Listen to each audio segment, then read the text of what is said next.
Cool. Our next guest played 677 games in the NHL for the New York Islanders, the Los Angeles Kings, and the San Jose Sharks. He's also a current hockey analyst on Rogers Sportsnet and Hockey Night in Canada. We like to welcome back to the 2 Months podcast, Kelly Hrudey. Kelly, how's it going? Well, Joshua and Jake, I noticed the More Good Days t-shirt. Thanks, Joshua. Welcome, buddy. I have one of the hoodies. Yeah, I've seen that. Yeah. So no, it's obviously a great cause. You know, as soon as your daughter and your son-in-law posted that up, we got behind and ordered some swag. So it's Yep, I know that. It's gone really well for them, and I think it's for a couple of reasons that most of us can relate. Right? We're all trying to have more good days than bad, and we will have some bad days, but we know also around the corner we can have some good days. And so the timing of this conversation is just perfect with Bell Let's Talk tomorrow, and my good friend Michael Landsberg, and what he's done with that whole program is just phenomenal. Yeah, correct. And it's great because, you know, as people say, yeah, you work for Rogers and there's Bell, but, you know, at the end of the day, for a cause like this, we all come together, right? And that's that's the common thing and the great things we can do. Great time for this. And anyone listening, this episode is going to be all about mental health and what we're going through and ways to get through. And, you know, one of the things I love that you do, Kelly, is those videos you post on Instagram. They're about 2 minutes long and they're little good clips, and they kind of remind you of, you know, taking a step back and, you know, some breathing exercises. And I love it a lot. And, you know, you had one just recently, not too long ago, I think it was in December, about, you know, stuff that's been triggered and stuff like that. You get triggered. You know, I was triggered just over the Christmas break, and you and I were kind of talking, and, you know, yeah. So I want to touch on that, Kelly. We'll start there before I throw to Jake and his segment. But, you know, how have you been doing? How have things been, you know, coming out of, you know, the Christmas break and New Year's, and how's Kelly doing?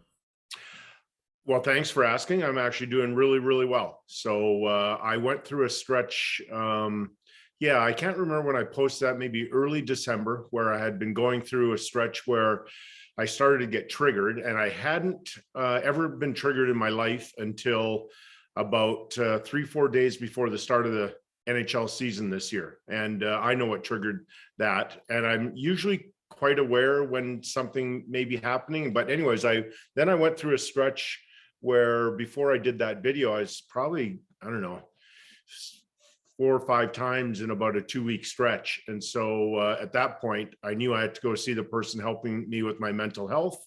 And we had a nice chat about that and what I can do. I also, as you might remember, Joshua and Jake, in my last video, I reminded myself what I used to go through when I was a player back in 92, 93, which at the time I didn't know was mental health related, but I had this little index card and I laminated it, and I had 4 points on there. And so I now carry a laminated little card with me in my wallet everywhere I go. And this, I think, has 6 points. And it's interesting how it's changed a little bit, right? Like breathe is still number 1 for me, and then some other points. And the last one is, this is what the person helping me with my mental health reminded me and kind of taught me again, is that I deserve this success, because it was chipping away at me. And I was kind of, what did I say on the weekend? It was that imposter syndrome. And I'd heard about it, and I kind of had that. I was going down that road a little bit. And so I really needed to stay on top of it. But anyways, fast forward, I'm doing really, really well now. I will have some travel coming up again, and that kind of gets me a little bit. So I'm going to have to pay attention to that. But all in all, I'm just, it makes it, it's also, guys, it's really comforting for me to do those videos, and they're raw, and I'm a little bit vulnerable, I suppose, but I love the connection I get with so many people on social media. Like it's amazing how many people reach out to me, and people I've never met, but people are going through similar things. And it feels like it brings our whole community together, that we're all in it together. Yeah, correct. And that's kind of how you and I connected, and, you know, those videos, and you being an advocate for mental health, and then me going through the struggles I've gone through. It's, you know, it's definitely helped me out. And I'm very grateful for the opportunity that Jake's given me at work we have a program at work called the IIF program. It's injury incident free, and it's building relationships. It's in, you know, letting people trust you and come to you and talk to you about things that are going on. And, Jake's given me this opportunity to take over this role coming into the new year. And Cool. yeah, it's amazing. And I can't thank him enough. I can't thank the people enough to support. And you're one of the big supporters of that too, Kelly. Just, it helps you talk about things. And you're right. We stand in a lunchroom full of people and we talk about things going on in our life. And yes, you are vulnerable to it, but it also gives you comfort in a level where, people trust you, and it brings you together. So thank you for that. And, I love the videos a lot, and, it's good to connect, and it's good to, talk about these things. And, and as we're texting coming into this interview, and Jake and I are in construction, and, 10 years ago, mental health probably wasn't ever talked about at a construction site. Now, yeah. I bet. No, not at all. Yeah. Yeah, now it is. And we've had some safety meetings on it at work, and we had some listening tours with the guys and the women in the field. So it's been really good. I'll transition over to Jake. He wants to talk about the Mikko Koskinen, stuff that you had on Hockey Night Canada. So I'll throw to you, Jake. Take it away. Yeah, just briefly, I kind of go to the Hockey Night in Canada stuff real quick, but I think what you guys are touching on is amazing. And we talk, even in construction, you talk about, we don't talk about our mental health, and Right. maybe people don't even realize what it is, but kind of what you're even saying, like the imposter syndrome, but it's like, the saying death by 1,000 cuts. It doesn't matter where the cut comes from. Sometimes it's in you, something, how somebody looks at you, said something. And I think even nowadays, the challenge with social media, with all the avenues of where it's coming from, I think Josh and I here at work, it's amazing. You talk about rough, tough construction guys, or even hockey players. Yeah. It's amazing how sensitive we are. Right. And that's a good thing. Right. And you just have to let the conversation happen. And I think one of the conversations we just had, Josh, was it doesn't matter where the conversation, who's starting or who it's going to. I think on our job, we have myself, a construction manager. So they don't go talk to him. He's the boss. Right. But it's okay if they do. But if somebody has something to say and they want to talk to our IF coordinator, which is Josh now, I think we have to learn to not get upset.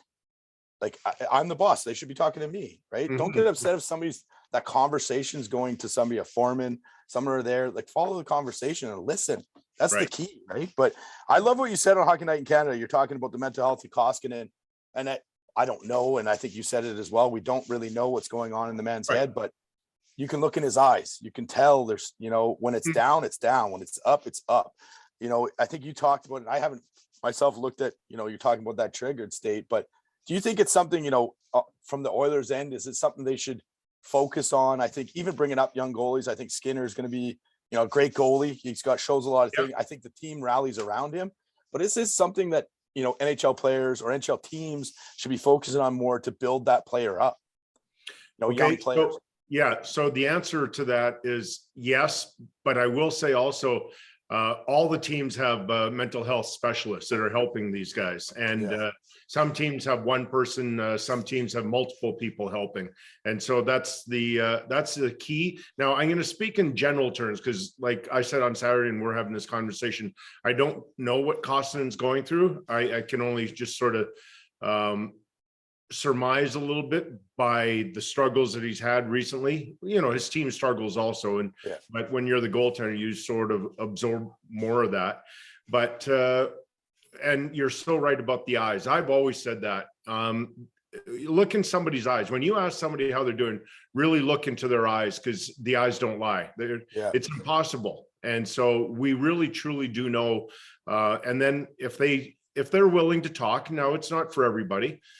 Then maybe somebody will share and say, well, actually today I woke up and it's not a great day for me. And that's okay. As you mentioned, in the workplace also, then you can just say, well, do you want to meet? We can chat for 20 minutes or a half hour or whatever the need may be. And, but when I look at Koskinen, and it was, so going into the night, I was really rooting for him. And I don't usually root for players specifically. So was I. Right. I really was. Anybody who's a true fan understands what he's going through. And on the mental health side, you got to cheer for that guy, the underdog, or the guy that's going through it, right? And it was a tough week for him, right? And people are saying, they're really criticizing him. And so, and I did say, like, it's a hard position anyways, but the way he was battling, and that's one good thing about him, he fights, like he was really battling. but he really made it look hard. And so I knew that he was in a struggle. And then we showed his eyes after the second goal. And that was hard to look at because he looked, he almost looked, in my opinion, I'm not an expert, he looked like kind of scared a little bit, like, oh no, is this happening? A little bit lost, right? A little bit lost, a little bit, what do I do? Yes. Yeah. And so I mentioned that also. But the great thing about that story is how hard he fought again in the second and third. And he ended up having a wonderful game. But I do know those feelings because I've been in that net when it's been a real struggle. And just because he's had one good game doesn't mean he's through it, right? When I went through that 2-month stretch back in 92, 93, I recall a few times where I actually thought I was starting to come out of it because I was starting to play a little bit better. And next thing you know, you get lit up again the next night. And you're like, oh, geez, I just thought I was past this stuff. And so it chips away at your confidence. But I just think that it's with all athletes and all people that you go through stretches where you really need sort of like friendship and help from other people. I was going to say that, like, you know, when they talk about, you said that they have mental health people there to help them, but is it trained? Like, I think we're kind of going through it in construction now are we training our people around them to look for that? Are we training our people around them to realize maybe there's a connection there, maybe there's a friendship there that you have to help them out? Like, it's not holding people responsible, but it's, we have psychologists, we have people that are trained in helping us through this and are going to, I think you touched on it, gave you some tools that when you get to that position, there's a way to get through it. You know, my own, I don't say struggles, but I know growing up, I did a lot of writing, and that, that helped me.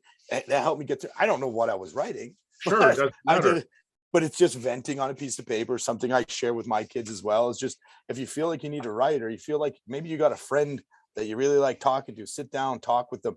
But do they, you know, is it something they should be looking at? I think in construction, we talk about it. Lean on your friends. Like, is that something they teach the other players? Yeah.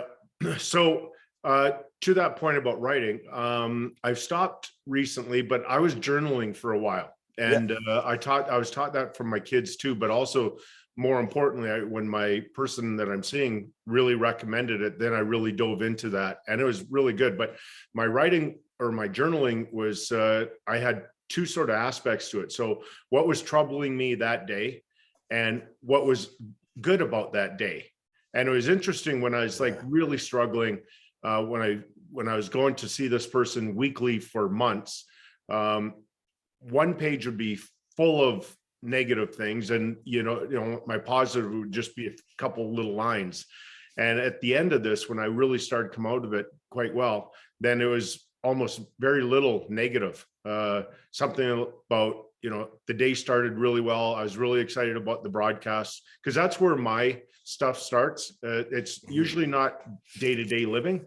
Mine is work related, and so that's where I have to be in a good place mentally. And so I can tell you also, guys, when I was traveling to Toronto and up until about a month ago, I was starting to get that feeling again. And I'd call my wife before the pregame show and we'd talk for sometimes, one time it was over half an hour, just about getting me to breathe.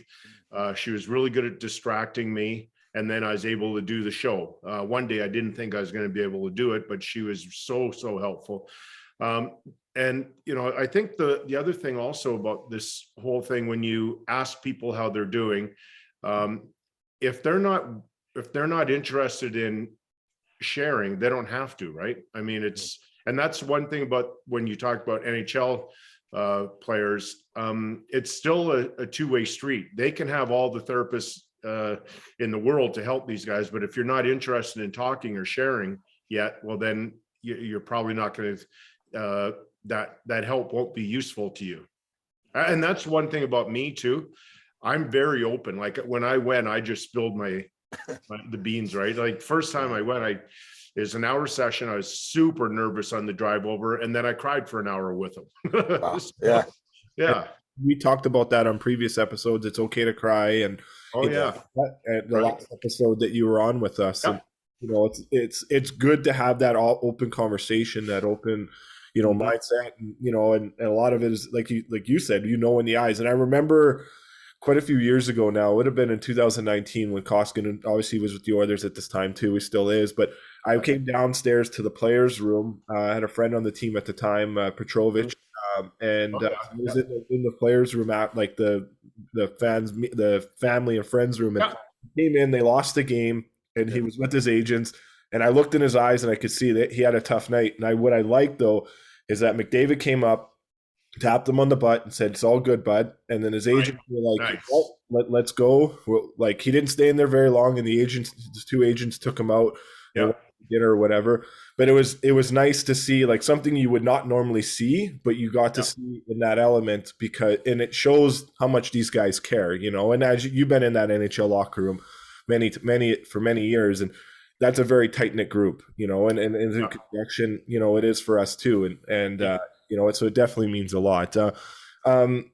Jake, you have anything more you want to add? No, I was going to say you guys might be, motivating me to start kind of writing things down again because, I think we all go through it. But, one of the things I think I told you, Josh, before I'm not saying I'm going to write a book, but I always had ideas and I would write them down. I think the real thing is we all struggle to understand where we fit in.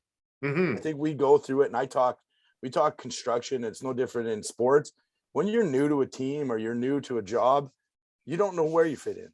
Yeah. It doesn't matter. And that's from the best player to the biggest boss. It doesn't matter if you're a superintendent, construction manager, or you're Connor McDavid, hopefully never going to another team, but I know Josh knows where he wants to put him, but you still have to find a place where you fit in. I had a lot of ideas on that and talked to a lot of people about it. And, I think I like what you're like what you're saying is, self-reflection and really, I think everybody struggles with it. Yeah. And one of the things I wrote down many years ago was a question would be written down. And I would ask you, look in the mirror and tell yourself 10 good things. Yeah. And if you struggle, and then the next statement is, hey, I didn't tell you to tell yourself you don't like your eyebrows, or you don't like the way your beard looks, or you're too fat or whatever. Yeah. But because we'll instantly go there, the things we're disappointed with. It's hard, very hard to stand in a mirror and tell yourself 10 things you like about yourself. 10. Very true. If you get to 4, I'm trying to think, do I have 10 things? It is. It's hard, but guaranteed everybody has 10 things that they should be proud of. But it's hard to even tell ourselves to be proud of ourselves. Yeah. And be comfortable with where we are. Hey, I've got something to throw your way also. When you said about, in the workforce, whether it's in construction, what you guys do, or on a hockey team, and you said for the new guy, like, where do you fit in? Well, I can throw it out there. It could be a veteran also on a hockey team or on a construction site going, okay, I've been here quite a while now. They've got a bunch of new hires. I've been with this company for a while. Do I still fit in? Do they still appreciate what I do? And that's kind of where I got in the summer of 2019 in broadcasting, where there had been a bunch of changes, continue to be changes. And I'm kind of thinking, do they still like me? Do I have a role anymore? And those are, by the way, those are rational thoughts. What happens is that my brain sometimes goes from those rational thoughts to irrational thoughts. And by those, I would be saying to myself, okay, tonight you have to be perfect on the broadcast. Well, it's live TV. That's impossible, right? You're never going to be perfect. Yeah. And so I worked really hard at that. In fact, I have a story about that. So last year, Rick Ball and I, my broadcast partner, were doing a Flames game at home. And oftentimes, as soon as the broadcast ends, we sit in our broadcast location and we might go live to the Sports Center show, sports highlight show, or we might tape a hit, it's called. And that night we're going to tape a hit.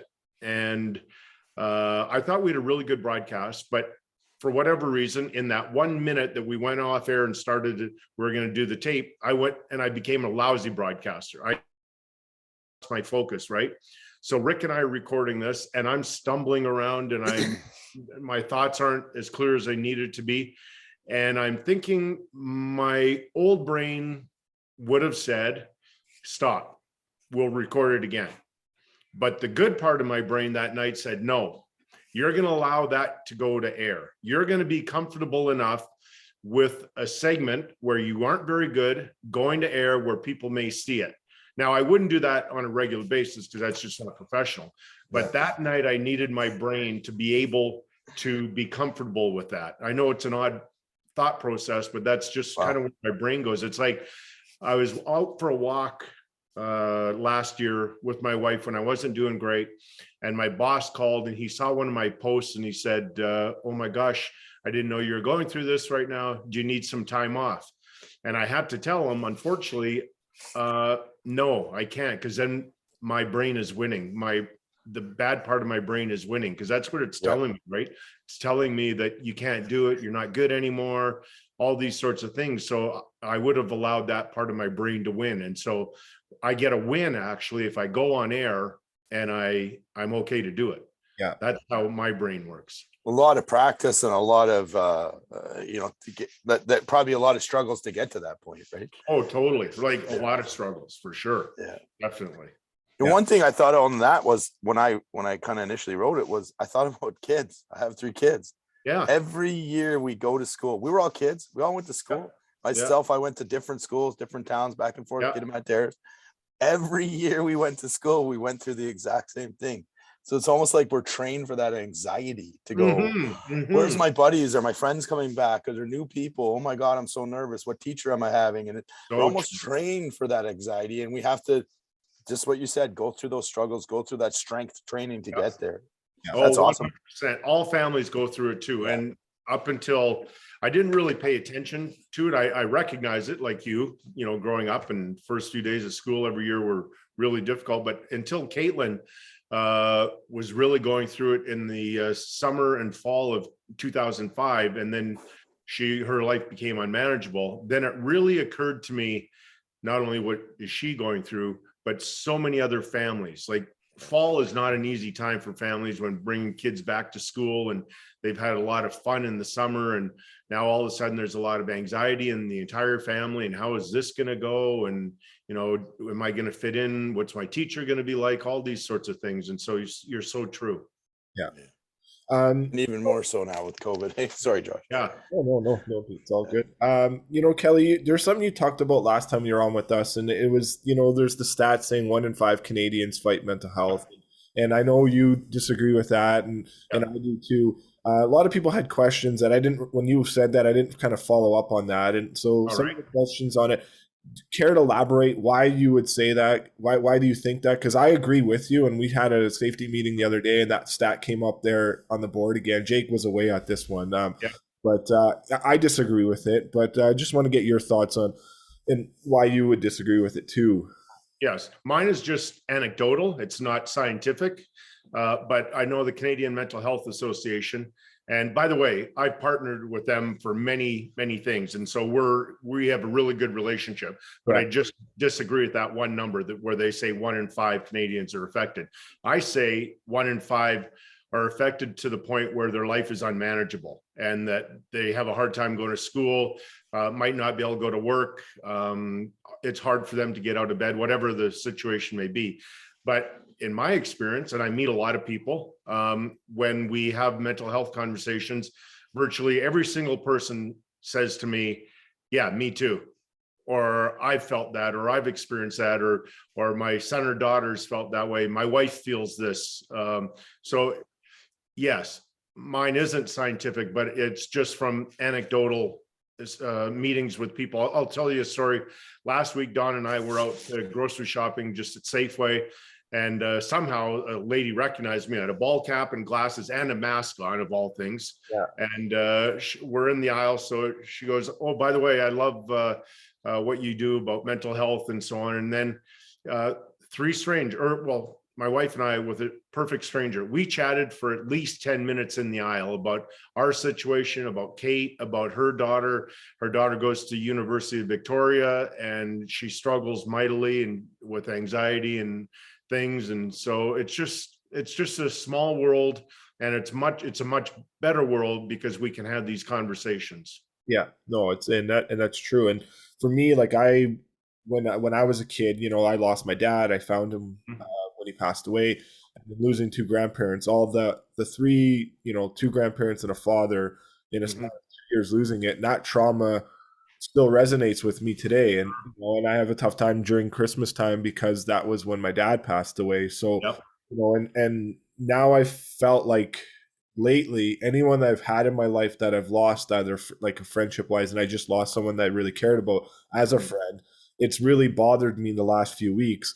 But Mhm. what's helped me get through it is kind of doing what I do at work, and that's kind of talking and connecting with people. And, they either them sharing a story with me or me sharing my story with them. So like we all go through different mental health stuff. Like Carey Price is going through stuff right Yep. now. Uh, Lane Johnson in the NFL for the Philadelphia Eagles, one of the top players in the NFL, and he missed 3 games, but when he came back, he killed it. Just a great, Awesome. like he lost it, right, and lost the touch. So it's it affects us all in different Mhm. ways, in certain ways. The next question is: do you think the government needs to do better on supporting this and helping us out? Because I know Robin Leonard was on Spit and Chicklets podcast, and he was very outspoken that he thinks if the government was backing it more and more supportive and out there a little bit more, maybe mental health would be a bit more, talked about. I don't know where you would stand on that. If the government does a lot or needs to do more. I think they're trying, but they can do a lot more. And for me, it's federal, provincial, and municipal governments have to do more. But conversations like this between the three of us, Yeah. this is really helping. And I'll give you why I think that's true, because we wouldn't have had this conversation 5 or 7 years ago. Right. It was just starting.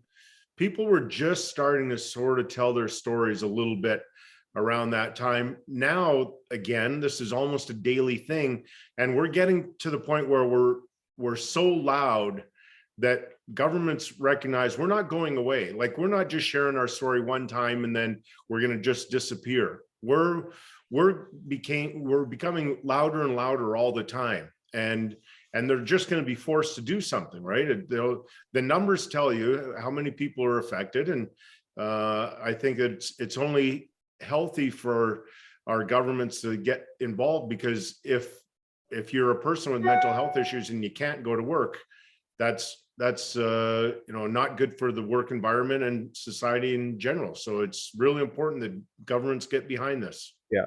Yeah. And what's your thoughts on Robin Leonard coming out and him talking about, his struggles and, being outspoken? If people want to say it's outspoken, I think what he's using his voice in a good way of helping a lot of people, just like you do. But what's your Yep. thoughts on him? Obviously, he's a great goaltender, but what's your thoughts on that? I think he's fantastic. And I know sometimes people don't agree with what he says, but that's his truth. We're allowed to tell our truth, right? We're Yeah, allowed to absolutely. tell people what we're feeling and how it affects us. And, we all see things a little bit differently, but I just think he's fantastic. There's so many people finally in my line of work that are sharing. Like, Ron McLean has shared that he's gone through things. In fact, Joshua, I think I probably said this to you last time when we were having a discussion about more good days. I always tie the two together to a conversation I was having with Ron McLean a couple, 3 years ago about mental health. And he left me with a line in his last text, and he goes, "Inner peace, what a quest." And so I always think the same, like, more good days we're all searching for, and inner peace, what a quest. It would be nice to have that, but unfortunately that's a pretty hard target to find sometimes. It is. No, it definitely is. And Corey Hirsch has done really good on this too. Amazing. Another guy. I think he's got a podcast now too. And Yep. what's your thoughts on him and the movement? Did he and his using his voice and some of the guests he's had on? What's your thoughts on him? And Once again, fantastic. I've known Corey for a long, long time. Seriously, like, I used to teach him at hockey school in Medicine Hat when he was still a young kid. I might have been a junior or early in my NHL career. And so I've been a big fan of Corey for a long time. And, he really shares openly some of his struggles. Like, he tried to take his life and all these things that different than my struggles. But I just think the world of him. It was interesting because the last time the All-Star game was played in Los Angeles, I don't think Corey had shared with anybody yet what he had been going through. And after the All-Star game, there are a bunch of us there. My wife was actually in LA at the time, and we're going to go for dinner. And we're walking to the restaurant from the Staples Center. And Corey sort of pulled me aside, say, "Hey, just so you know, I'm going to start telling my story here in the next few weeks." So I said, "Fantastic, bud. You've got my support, whatever you need." And yeah, Corey's done a wonderful job. Yeah, no, he definitely. I'm lucky also, guys. Sheldon Kennedy lives on our street. He just moved in just over a year ago. And so I bump into him every once in a while. And I think you guys recognize also, like, he's a superhero to me. What he does, and it's just phenomenal how he's turned the world around. Oh yeah, and what he's done with the Central Alberta Child Advocacy Center in Red Deer there, and we've done some partnering up with them with our podcast, and we got season tickets, and we've donated some tickets to them, and helping out. It's I think coming together, and there's a lot of great people in hockey, but in this world too. Doesn't matter what your profession is, but you can definitely it hits home with a lot of people. And obviously with us with social media, it's more prevalent out there when someone is outspoken or talking. You kind of connect with them, and I think what Sheldon's done, what Corey's done, and obviously earlier on you touched on with Michael Landsberg. With Bell Let's Talk Day tomorrow, Kelly. We'll finish up on this one. What's your relationship with Michael Landsberg? Talk about the connection you guys have and how much Bell Let's Talk Day means to you. Okay, well, Michael and I first met in 2004. I was a big fan of his broadcasting abilities, and so started there, and we kept in touch, and we talk, I'm going to say, quite often. Maybe we don't phone each other as often as we maybe should, but we definitely text multiple times every week, I'd say. In fact, I was just speaking to him yesterday because unfortunately he just lost his father, and the funeral was yesterday. But Michael has done more than I think anybody in our country to bring awareness to mental health, and he did it long ago. Yes. And so he had the good fortune of where he worked, he had the support there, and he's never ending in his quest to help people, and that's what I really admire about him. Besides, he's got a really quirky, great sense of humor. Correct. I like that about him. Yeah. And so I just think that guy is somebody that he's a national hero to me, and got the ball rolling so all of us could have these conversations. Yeah, exactly. And the importance of Bell Let's Talk Day to us as Canadians, Americans, everyone that's going to listen to this podcast here. What's your how much that day means to you, and seeing people share their story on social media, as that's going to happen tomorrow and throughout the week. Oh, it's a highlight of my year. I love that day. I look forward to it. And so, everybody supports it. I think it's fantastic. It's really cool for me because I believe this was just a Canadian initiative when it first started. And it's exploded to where you see a lot of, not that celebrity matters, but it kind of confirms the importance of this topic when there are a lot of people out there that have a so-called platform or a profile, and they start talking about it, and they do Let's Talk, and that's really, really cool to me because it means that everybody's listening. It's gaining more traction, and so that's a great day. By the way, I partnered with another group. I just released it last week on social media, Canadian Men's Health Foundation. And so this is maybe a good way to end it as well. If you go to their social media sites, again, Canadian Men's Health Foundation, they are launching a bunch of different toolkits on social media. So if you are struggling, you can go there and you can take the test, or you can go, they have different forms for you to or programs for you to get help and so on. So I'm really proud of this also. It's brand new, just a new initiative, but I think this is really going to be a game changer also. Yeah, no, we'll definitely check that out and plug that. And We'll get one more plug. If anyone wants to get some more Good Days swag, all that, where's the best place to go? I will share it on our end. I know they have it on Instagram, but whatever you can share with us too. So if you just punch in More Good Days Clothing Limited, and they'll take you right there. And Caitlin's husband, Hayden, as I mentioned to you before, Josh, he's an artist. And so he comes up with all the new products, and they just launched some new stuff, I think a week or two ago. So it's really cool. And they also have these little stickers. And a lot of my friends have them on their laptops or iPads and so on. And it's just, again, it's actually that same logo, I believe, Josh, that you're wearing, and it's More Good Days. And Kyle Bukoskis, I know he has that on his laptop, and it's Ron McLean does too. And it's just really heartwarming that this program has taken off so well. Perfect. We'll definitely plug that. Get some more stuff. Jake we'll get some stuff up for Bird there. And, I like it. Yep. Get some of that out there. So the boys like stickers on their hard hat, right? So good. All right, Kelly. Well, thank you so much for your time. Much appreciated. I love you. You're a great friend and a great help, and I can't thank you enough for all the great things you do for me and for everyone in this world. So I love you too. And sorry to hear about your hardship lately and the friend that you lost, but this was an important conversation. I'd love to join you guys again. And thanks, Jake, and love you too, buddy. Yeah, thank you. Love you guys. Yeah. Excellent conversation, and a huge pleasure meeting you. Yes. Thanks. You too. All right. Take care. Take care, guys. See ya.